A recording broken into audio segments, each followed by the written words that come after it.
চাকৰি তেওঁলোকৰ পৰিয়ালত নাই তেওঁলোকে ৰেচন কাৰ্ড পাব পাৰে গতিকে আজি যিসকল লোকৰ হাতত ৰেচন কাৰ্ড নাই তেওঁলোকক মই পৰিয়াল পৰিচয় পত্ৰৰ বাবেও আবেদন কৰিবৰ বাবে আহ্বান জনাম আজিৰ পৰা আমি সেই কাৰ্যসূচীও আৰম্ভ কৰিছো এতিয়া অৰুণোদয় 3 আমি কেনেকৈ গঠন কৰিব খুজিছো অৰুণোদয় 1 আৰু 2 জুনে হিতাধিকাৰী আছিল তেওঁলোকে অৰুণোদয় 3 বাবে নতুনকৈ আবেদন কৰিব লাগিব আমি জিলা কৈছো যে 1 আৰু 2 পাই থকা হিতাধিকাৰী 3টো ল'ব কিন্তু যদি ৰেচন কাৰ্ডখন নাই নাপাব যদি পৰিয়ালত চাকৰি হৈ গ'ল নাপাব যদি আমাৰ 4 চকীয়া ঘৰত বাহন হৈ গ'ল নতুনকৈ কিনিলো তেতিয়া আমি নাপাম এই বিষয়ে মই আপোনালোকক বুজাব খুজিছো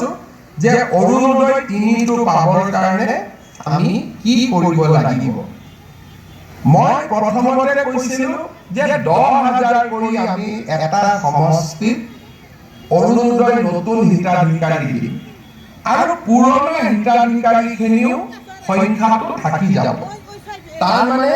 এতিয়া আমাৰ গোটেইখিনি যদি আমি হিচাপ কৰো পুৰণা আৰু নতুন টোটেল 37,20,000 পৰিয়ালে অৰুণোদয় আঁচনি লাভ কৰিব অৰুণোদয় 3.0 নতুন আৰু পুৰণা মিলি আৰু ইয়াক যদি আমি 126 দি হৰণ কৰো কম বেছি পৰিমাণে 30,000 পৰিয়ালে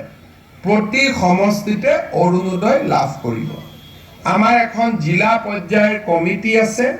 তেওঁলোকে জিলাত বহি যোন সমষ্টিৰ জনসংখ্যা বেছি তাত অৰুণোদয় বেছি দিব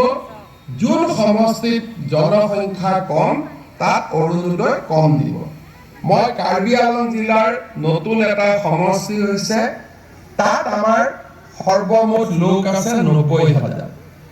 আনহাতে আমাৰ অসমত আন কিছুমান সমষ্টি আছে যাৰ ভোটদাতা 3 লাখ গতিকে 3 লাখ আৰু 80,000 দুইটাতে আমি এটা সামঞ্জস্য বহাব লাগিব আৰু সেই কাৰণে এভাৰেজ 30,000 কিন্তু কোনোবা